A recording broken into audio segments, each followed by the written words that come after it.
ठाकरे गटाचे नेते आदित्य ठाकरे यांनी छत्रपती संभाजीनगरमधून प्रचाराचा नारळ फोडला। आपल्या पहिल्याच सभेतून त्यांनी महायुतीवर जोरदार प्रहार केला। संभाजीनगरच्या पाणी प्रश्नावरून आदित्य ठाकरेंनी सरकारवर टीका केली। तर मंत्री संजय शिरसाट यांच्याकडील पैशांची बॅग कुठे गेली असा सवालही आदित्य ठाकरेंनी केलाय।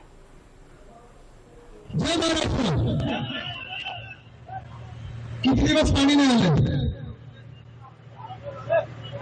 किती दिवस पाणी नाही आलं?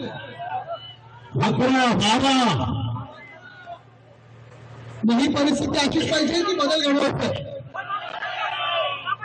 इथे तरुण किती आहेत तर आज वर्ष करा तरी पण तुम्ही नाही। आता तुम्ही मला सांगा, गेल्या 3 वर्षामध्ये आपल्या शहरामध्ये एक तरी चांगली नोकरीची संधी आली का? आणि मग ही परिस्थिती अशी ठेवायची की बदल घडवायचा?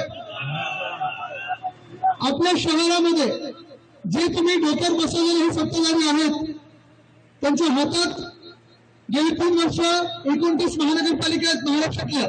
मुंबई असेल, छत्रपती संभाजीनगर असेल, नाशिक आहे, पुणे आहे, ठाणे आहे।